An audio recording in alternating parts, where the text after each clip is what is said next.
반갑습니다. 네. 오늘은 부처님 일생 세 번째, 우리가 첫 번째, 두 번째 조화루 조사할 때 한 이야기는 조화루 때는 초파일을 부처님 오신 날이다 이렇게 이야기를 한다.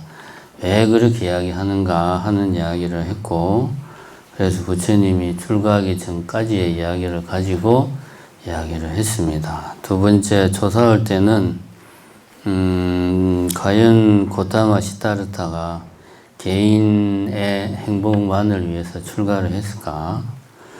약소국의 왕자로서 어떤 국가의 운명, 백성들의 행복 이런 많은 것들을 생각한 끝에 궁극적인 해결책이 뭘까 생각한 게 출가가 수행자가 되어서 진정한 행복을 찾는 것이 아니었을까. 그래서 그런 죽음을 마다하는 고행도 하지 않았을까.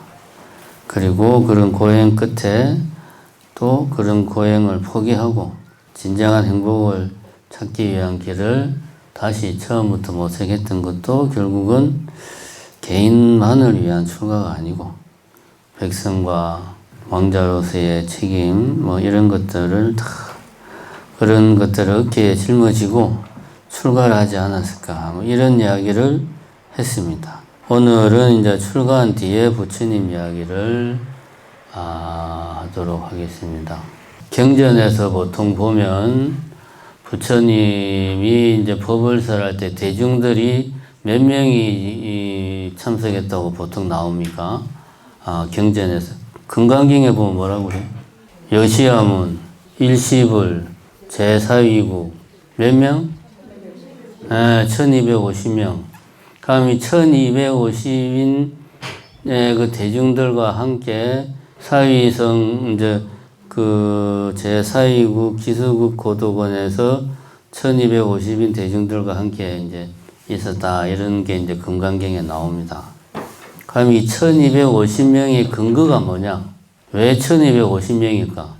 부처님 제자가 1250명밖에 없을까요? 그렇진 않겠죠. 제자들이 많은데 굳이 1250명이라고 콕 집어서 이야기한 데는 나름대로 역사적인 근거가 있지 않을까. 오늘 그 이야기부터 먼저 시작을 하도록 하겠습니다. 먼저 50명.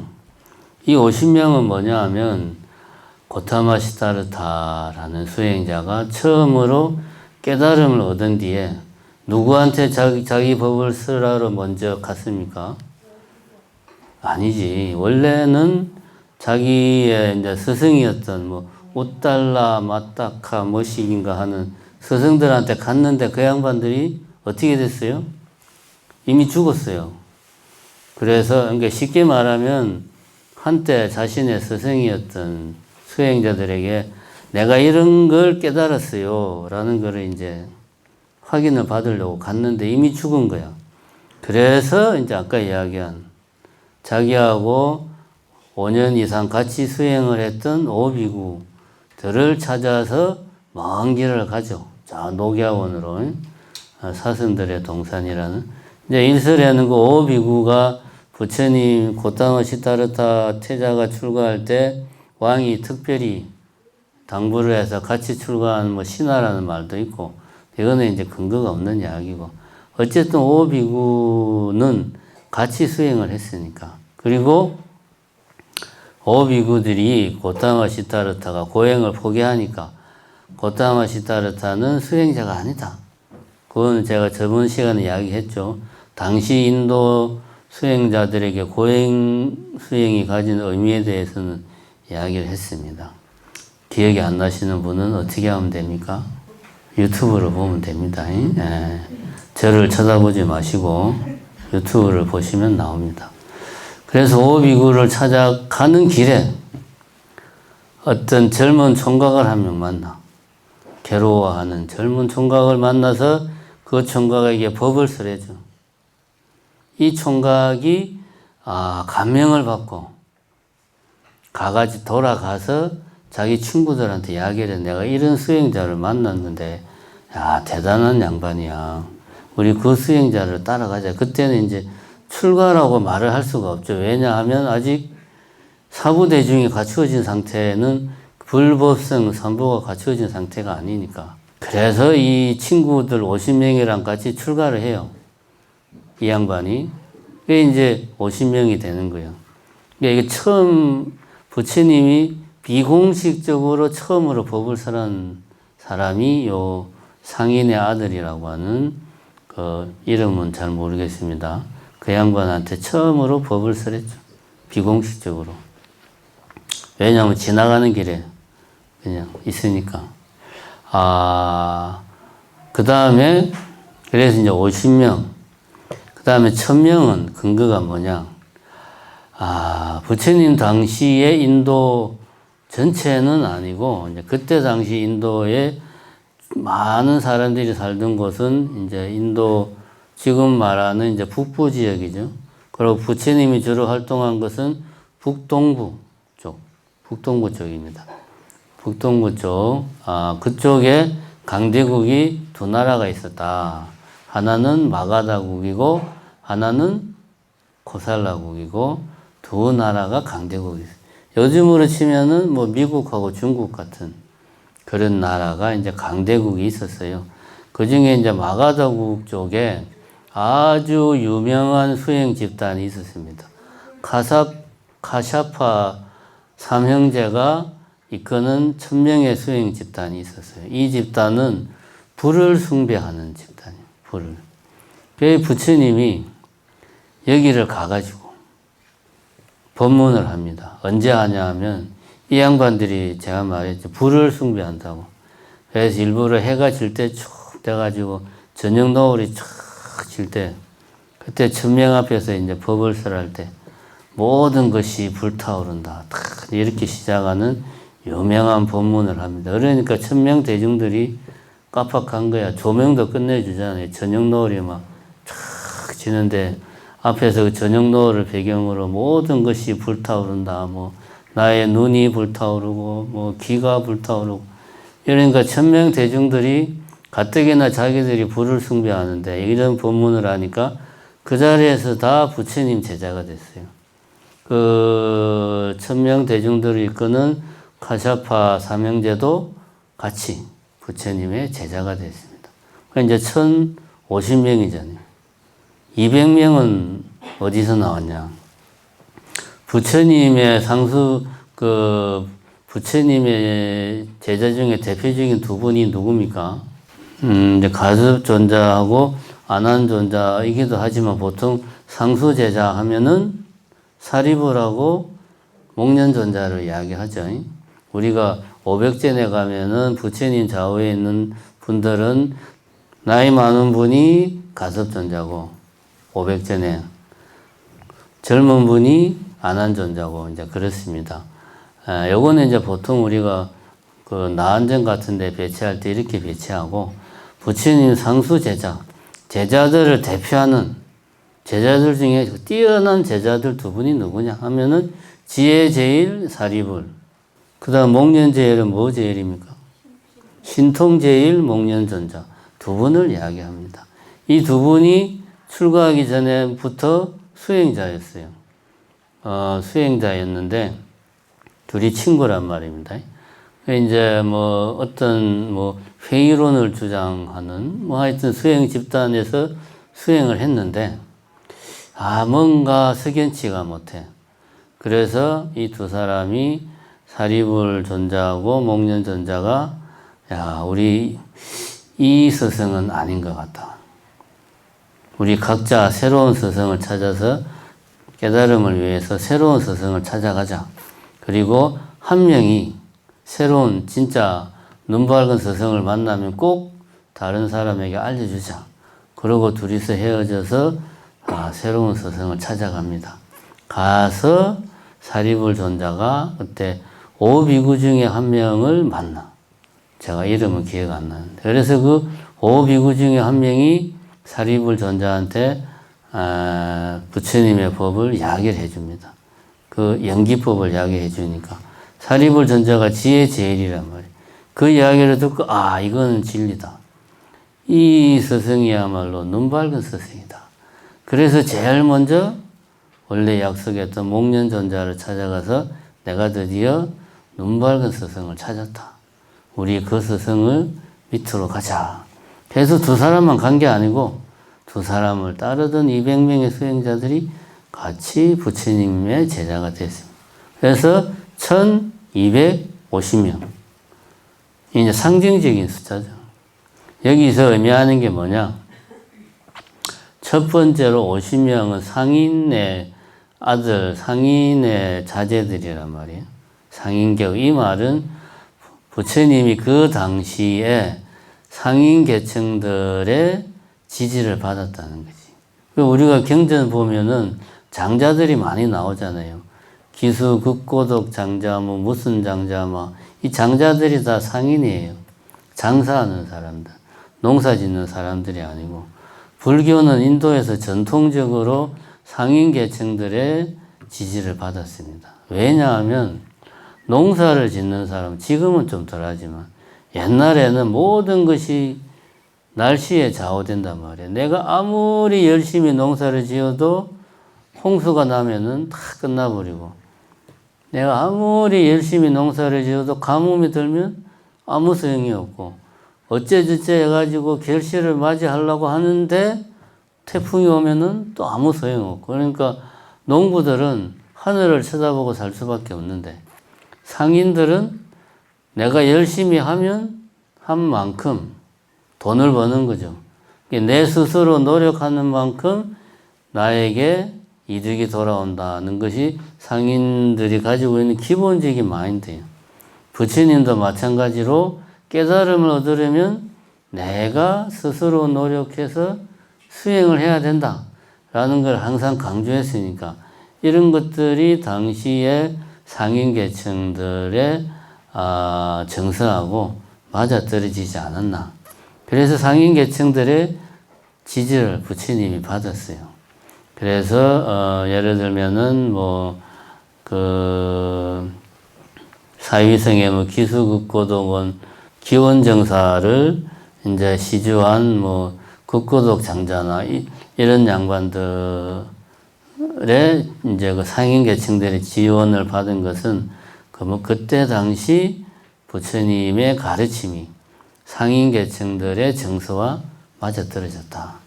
이런 측면을 이 1250이라는 숫자 안에 그런 의미가 들어가 있습니다. 그럼 상인 계층의 지지만 받았냐? 아니죠.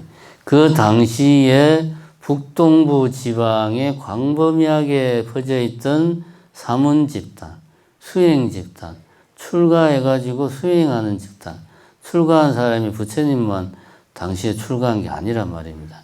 경전에 나오는 육사외도 이런 많은 사람들이 수행해서 출가해서 수행을 했는데 이 사람들로부터도 부처님의 가르침이 인정을 받았다는 거지. 그래서 대표적으로 마가다국의 카샤파 삼형제라든가 사리불이나 목련존자 같은 당시에 쉽게 말하면은 나름대로 좀 한다는 수행자들이 다 부처님의 가르침을 인정을 한 거지. 저건 맞는 이야기다. 즉 부처님의 가르침이 진리에 부합한다는 것을 다른 수행자들도 수행 집단들도 인정을 한 거예요.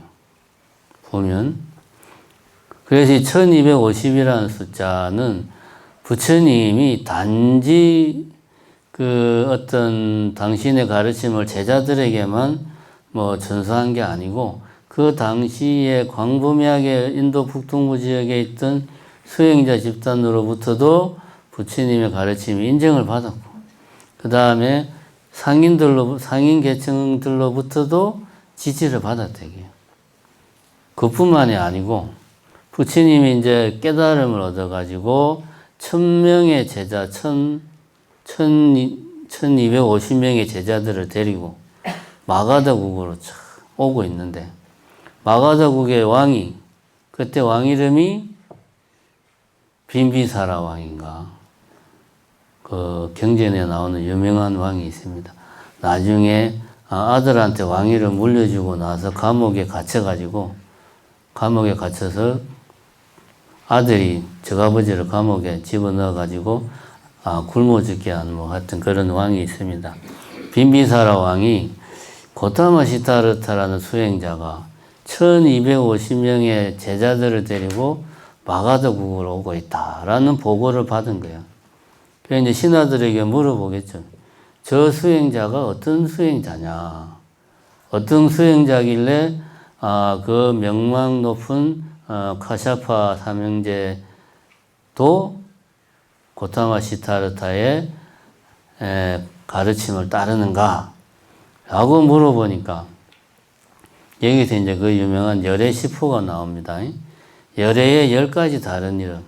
열애시포, 열애응공, 정명지, 명행족, 선서, 세간의, 무상사, 조장부, 천인사, 불, 세존.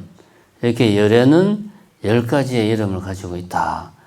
그러니까 이 신하가 보고하기를 지금 오고 있는 고타마 시타르타라는 저 수행자는 열애고, 응당이 공양을 받을 자격이 있는 분이고, 정변지, 두루 막힘없는 지혜를 갖춘 분이고, 명행족, 이론만 그런 게 아니라 수행에 있어서도 뛰어나고, 선서, 잘 깨친 분이고, 세간해, 세상의 진리를 흔히 아는 분이고, 무상사, 더 위에 스승이 없는 가장 높은 스승이고, 조장부, 장부, 우리 중생들을 조절하는, 우리 중생들을 제도하는 분이고, 천인사, 하늘과 사람의 스승이며, 부처, 깨달은 사람이고, 세존, 이 세간에서 존경받을 만한 분이다. 라고 이렇게 보고를 합니다. 이런 분이 오고 있다. 그러니까 빈비사라 왕이, 제 양반이 대단한 분이구나. 그러면 나도 한번 제 양반의 가르침을 들어봐야 되겠다. 들어보니까 대단하니까 그 양반도 부처님의 제가신자가 되는 거죠. 그러니까 마가다국의 왕이 부처님의 신자가 된 거죠. 제가신자가. 그래서 마가다국의 중림정사라고 부처님이 몸을 곳을 또 만들어주고 그렇게 했습니다. 마가다국만 그렇게 했냐? 카필라국도 마찬가지로 카필라국은 이제 극고독 장자가 장사를 한다고 마가다국에 와서 보니까 고타마 시타르타라는 뛰어난 수행자와 그 집단들이 있는 거야.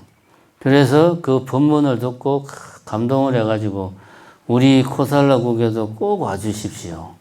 해서 먼저 얼른 돌아가서 그 유명한 이제 제타 태자의 동산을 사가지고 여기다가 부처님과 제자들이 머물 곳을 만들어야 되겠다. 그랬는데 제타 태자가 그거를 안 팔았죠. 안 파니까 어떻게 했어요? 유명한 이야기잖아요. 어떻게 했습니까? 땅에다가 뭘 깔았어요? 그물이 이제 제타 태자가 그 극고독 장자가 와서 팔라고 하니까 왜 그걸 살라는데? 그러니까 고타마 시타르타라는 수행자를 제가 모시기 위해서 이 동산이 필요하다. 그러니까 제타 태자가 참 그 얼마나 대단한 사람이 오길래 나의 동산을 네가 살려고 하냐? 그 네가 정 사고 싶으면 나의 동산을 다 덮을 만큼의 금을 가지고 오면 내가 팔지. 그러니까 이 극고독 장자가 그 말을 듣고 진짜로 금을 막 깔기 시작하는 거예요. 그걸 보고 이제 제타 태자가 감동을 해가지고 야 도대체 어떤 분이 오시길래 저 정도일까? 그 이야기를 듣고 그러면은 땅은 내가 제공할 테니 당신이 집을 지으시오. 해서 기원정사가 탄생을 한 거죠.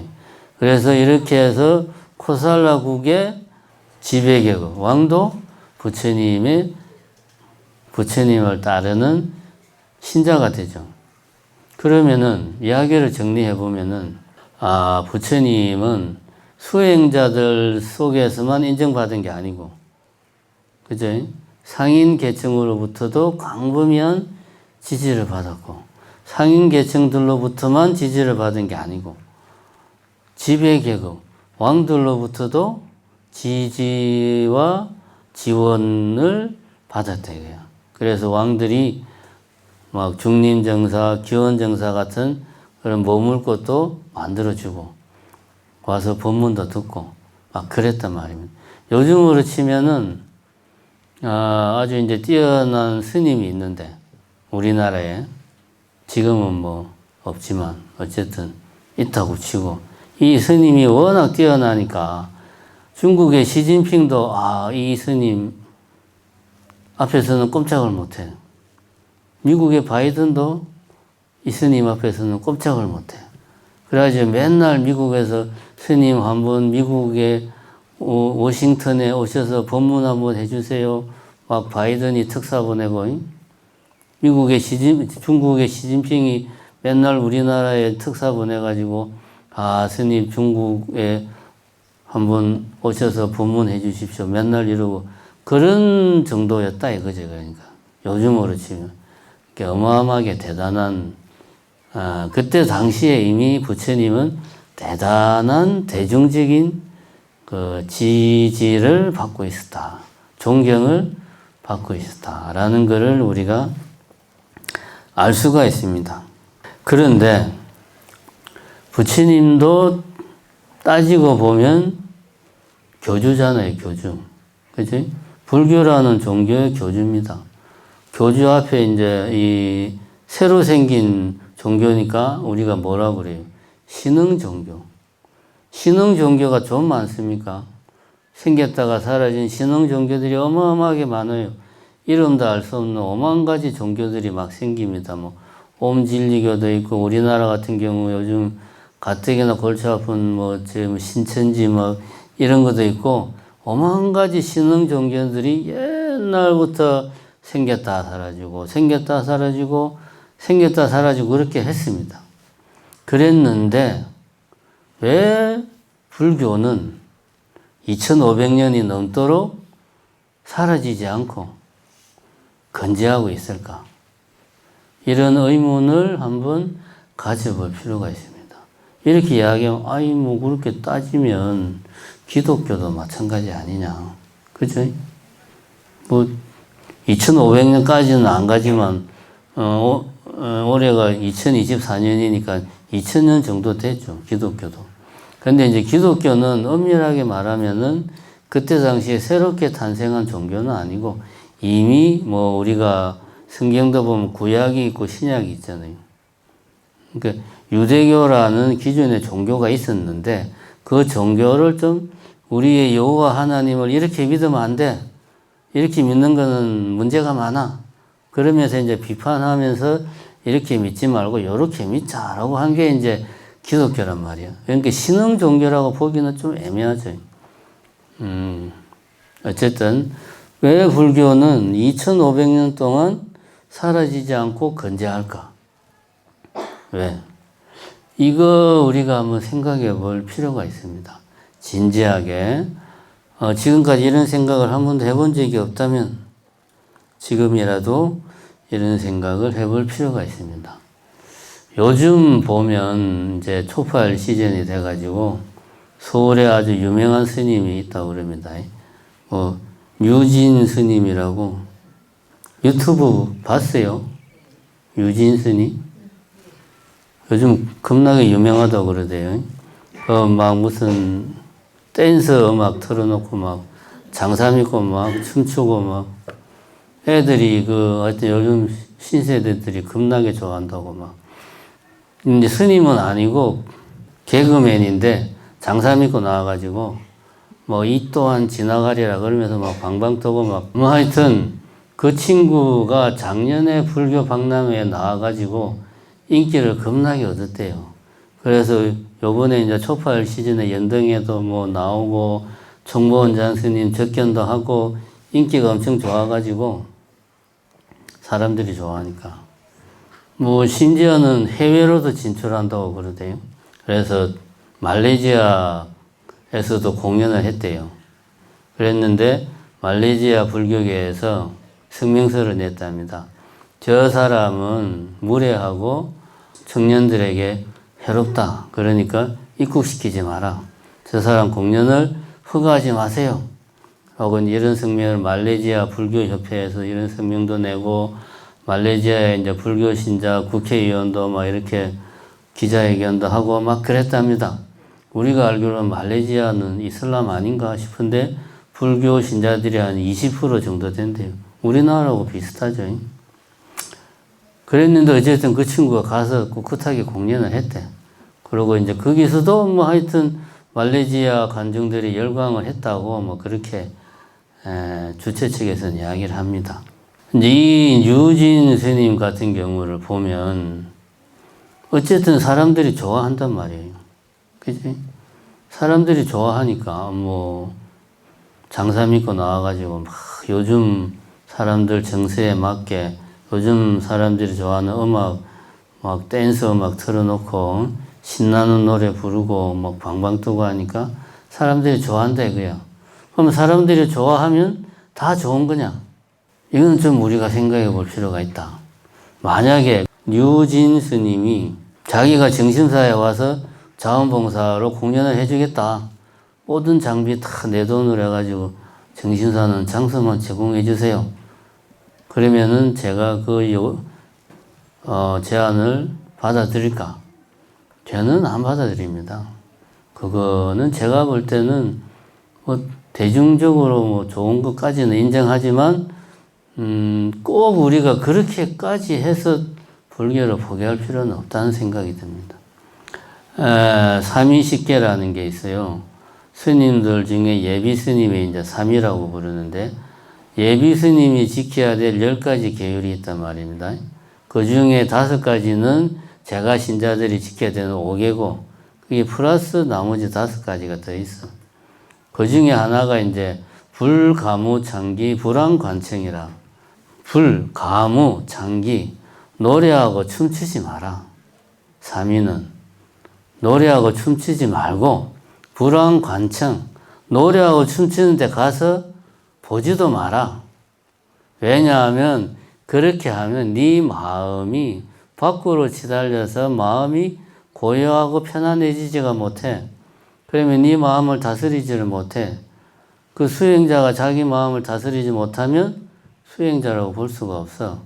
불교를 부처님의 가르침을 따르는 사람은 가장 먼저 항상 자기 마음의 평정을 지키는 게 중요한데 그렇게 춤추고 노래하는 거를 춤추고 노래하기를 좋아하고 그런 데 가서 보고 즐기고 그래가지고는 네 마음의 평정을 가지지 못한다. 그러니까 삼위들은 불가무 장기 불안관청 춤추고 노래하지 말고 그런 데 가서 보지도 마라 라고 계율이 나와 있습니다. 예비 스님들이 지켜야 되니까 정식 스님들은 당연히 지켜야죠. 그러니까 여러분들 막 스님들한테 스님 노래 한 곡 하세요 이러면은 스님 제발 계율을 어기세요 라고 말하는 거하고 똑같은 거예요. 가끔씩 뭐 성지순례 한다고 버스 타고 가면 우리 정신사 신도들은 그렇게 안 하지만 요즘은 잘 모르겠지만 예전에는 그랬습니다. 마이크 잡고 앞에서 막 이야기하고 있으면 스님 노래 하나 해주세요 막 이러면 안 됩니다. 어쨌든 아무리 불교를 대중들에게 설파한다고 해도 불교의 핵심 정신을 지키면서 일반 대중들이 좋아하는 방식으로 그걸 전파를 해야 돼요. 이걸 우리는 어디에서 답을 찾으면 되냐 하면 부처님은 어떻게 했는가 하는 것을 보면 그게 답이 나옵니다. 부처님의 일화 중에 유명한 일화가 하나 있어요. 자식을 잃은 여인의 이야기 들어본 적 있죠? 예, 잘 아시겠지만은 그래도 뭐 한 여인이 자식을 잃었어. 거의 실성하다시피 해가지고 내 자식을 살려달라고 온 동네방네 집집마다 다니면서 울고 하소연을 한다 이거야. 막 그러다가 부처님 계신 곳까지 왔어요. 그래 막 부처님한테 거의 실성을 해가지고 정신 나간 상태에서 그냥 내 자식을 살려주세요 울고 막 그러니까 부처님이 그래 슬프냐 나도 슬프다. 내가 네 자식 살려줄게. 꼭 살려줄게. 근데 조건이 있어. 내가 시키는 대로 해야 돼. 지금부터 나가서 사람이 죽어나가지 않은 7집을 찾아서 다시 내게 오면 내가 신통수를 써서 네 자식을 살려주마. 라고 부처님이 그 여인하고 약속을 해요. 잘 알죠? 그 여인이 그냥 실성해서 막 울고불고 하다가, 어이, 부처님이 자식을 살려준다고 하니까. 급하게 이제 동네방네 찾아다니면서 사람이 죽어나가지 않은 집을 막 찾으러 다녔다. 근데 그런 집이 있을 리가 없지.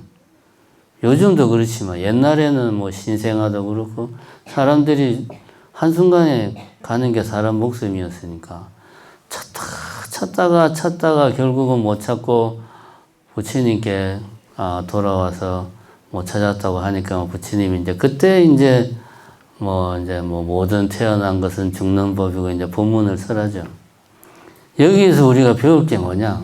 만약에 그 여인이 내 같은 스님한테 와서 살려주세요. 막 그럼 제가 뭐라고 그랬을까요?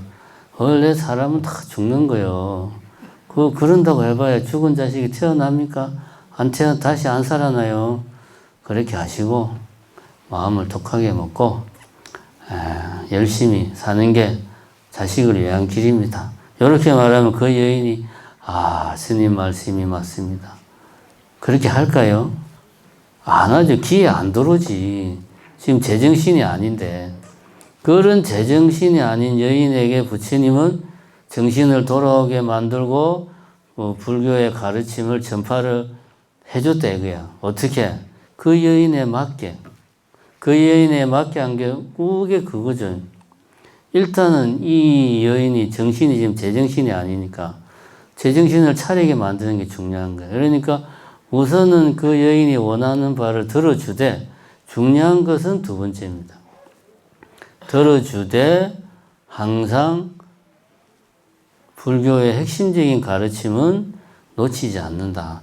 만약에 그 여인의 가르침을 들어준다고 하면 어떻게 해야 됩니까? 우리가 좀 이야기가 다르지만 그리스 로마 신화에 보면 이런 이야기가 나옵니다. 그 아주 유명한 그 하프를 잘 타는 친구가 있었는데 아주 아름다운 아내가 있었어. 아내가 죽었어. 너무 슬퍼서 이 양반이 하프를 안 타니까 요정부터 신들까지 와가지고 너 왜 아름다운 하프를 연주하지 않냐? 내 아내가 죽어서 연주할 마음이 안 나면 나는 너무 슬퍼요. 그러니까 주변에 그러지 말고 그러면은 지옥의 신인 하데스를 찾아가서 아내를 살려달라고 그래. 다시 데리고 와. 그래서 이 양반이 지옥으로 갑니다. 지하세계. 지옥으로 가서 지옥의 신 앞에서 하프를 연주해요.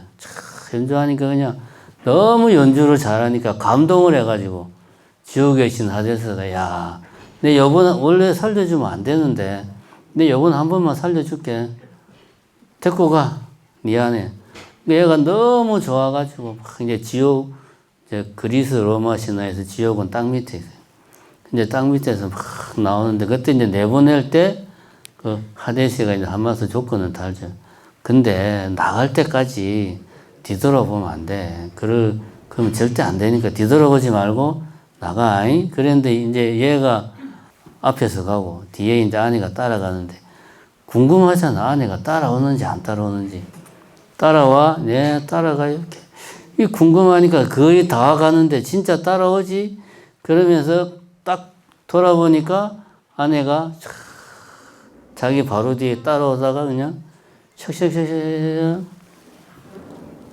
뿅 사라져버린 거지.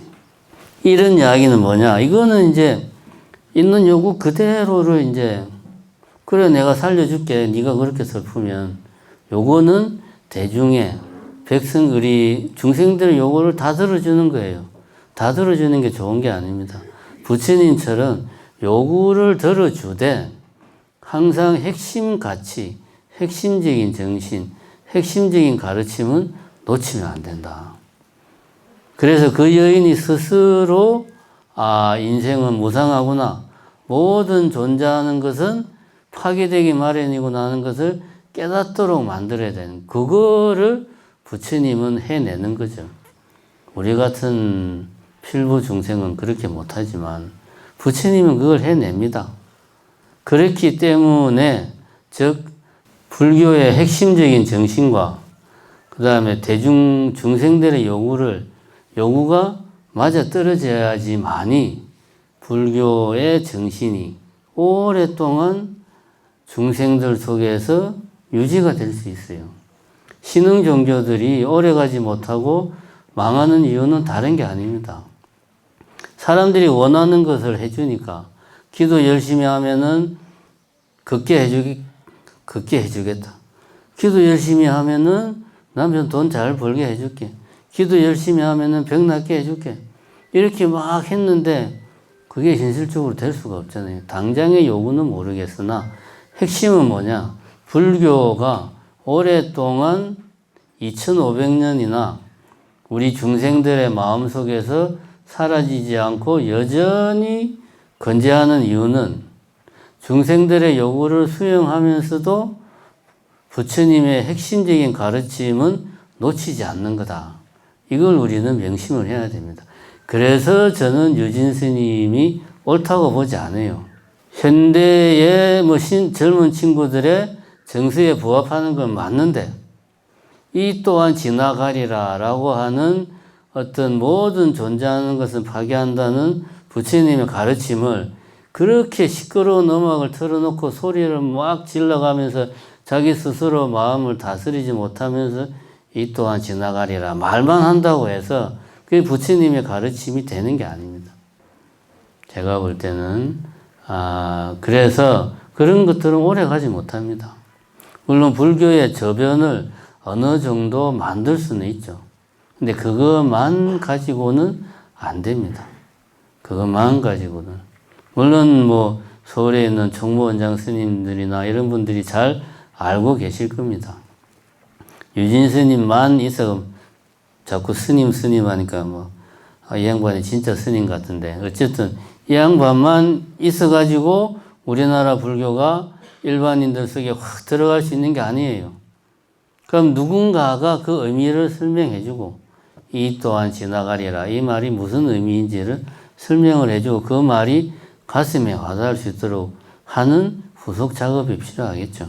그래야지만이 우리가 부처님만큼은 못하더라도 부처님이 45년 동안 법을 설한 그 기본 원칙을 우리가 지키는 거다. 요거를 명심할 필요가 있습니다. 그러면은 그럼 우리 불자들은 어떻게 해야 되느냐?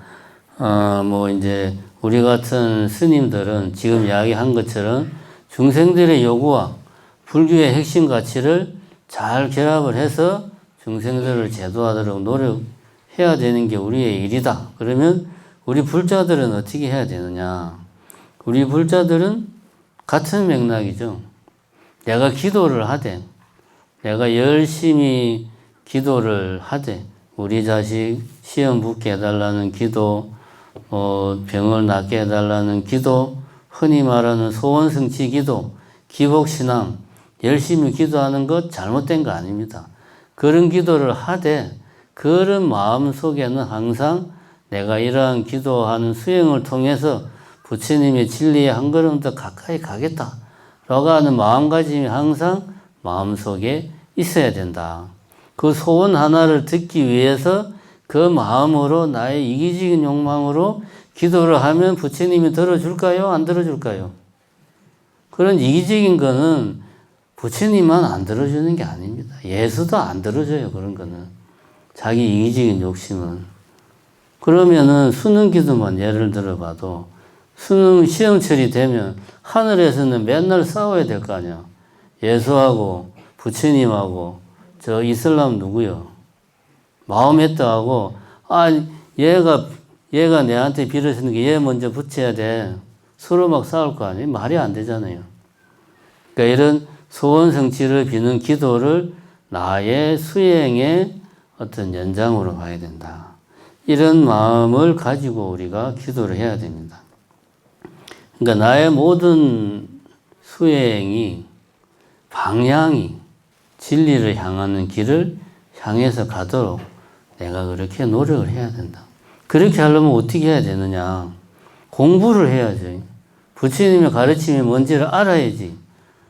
맨날 법문하면은 저는 돌아서면 다 까먹어요, 스님. 몰라요. 이거는 변명입니다. 돌아서서 까먹으면 어떻게 하면 됩니까? 유튜브로 보면 돼요. 근데 저는 나이를 먹어서 돌아서면 다 까먹어요. 난 몰라요. 이거는 변명이다. 이런 변명을 하면 안 됩니다. 자꾸 기억하려고 노력하고 부처님의 가르침이 뭔지를 마음에 새기려고 노력을 해야 됩니다. 그러면은 부처님은 그러니까 고타마 시타 역사적인 실존 인물로서 고타마 시타르타는 우리들에게 길을 제시한 분이 되고요. 부처님의 가르침은 일종의 우리들에게 이렇게 하면 행복의 길로 갈 수 있다라는 길을 제시한 거예요. 우리는 그 고타마 시타르타라는 수행자가 제시한 그 길을 믿는 것, 이게 뭡니까? 부처님의 가르침에 의지하는 거죠. 그죠? 이게 부처님의 가르침, 법에 의지하는 겁니다. 불법성 삼보 중에서 법에 의지하는 거예요. 우리 불자들은 그래서 삼보에 기이하는 게 그래서 나오는 거예요. 부처님의 가르침에 그 믿고 의지를 해야 내가 저 길을 가지. 가면서 이 길이 맞나? 아닌 것 같아? 해서 안 가면은 아무 소용이 없죠. 부처님의 가르침을 안다고 해서 그대로 하지 않으면 아무 소용이 없습니다. 그 다음에 그러한 가르침을 우리에게 제시한 저 길로 가면 진정한 행복으로 이룰 수 있다라고 그 길을 제시한 그 사람, 그 분, 부처님에 대한 믿음이 있어야 돼요. 이 믿음은 불교에서는 어떻게 표현합니까? 내가 바로 부처다. 그런데 내가 잘못 생각해가지고 지금 이렇게 병들고 괴로워하고 죽는 고통에 시달리고 있구나. 너무 억울해. 내가 부처라는 사실을 잊고 살았구나. 이거를 자각하는 게 곧 부처님께 기이하는 거다. 이게 불법성 삼보 중에서 불에 의지하는 거다. 이거는 제가 요번에 부처님 생애 이야기하면서 계속 강조를 하는 거죠. 그다음 불법성, 그 다음에 세 번째가 성은 스님께 기여하는 게 아니고 성가, 사부대중. 사부대중은 뭡니까? 비구, 비구니, 정신사, 정신령. 그러니까 제가자와 출가자들 다 아우르는 부처님의 제자들이 사부대중입니다. 그거 이제 네 가지로 나눈 거죠, 그냥. 비구, 비구니, 정신사, 정신령. 즉, 이 말은 내 혼자 수행하지 말고 같이 나와 함께 수행하는 도반들에게 의지해라. 그런 말이죠. 스님에게 의지하라는 말이 아닙니다. 승가의 승에 의지하라는 것은 이렇게 불법승, 삼보에 의지하는 것이 불자들에게는 중요하다. 그런 마음이 방금 전에 말했던 불자들이 내가 지금 소원 성취를 비는 기도를 한다. 그 마음 속에 항상 부처님의 가르침으로 내가 항상 마음을 그쪽으로 향하고 살아야 되겠다라는 마음을 어떻게 내느냐? 불법성 삼보에 기이하는 마음이 바로 그런 마음이다. 이 말을 부처님이 돌아가실 때 했어요. 열반하실 때. 열반하실 때 뭐라고 그랬습니까, 부처님이? 유명한 말이잖아요. 잘 아는 이야기잖아요. 우리가 흔히 알기는 그렇게 이야기하죠.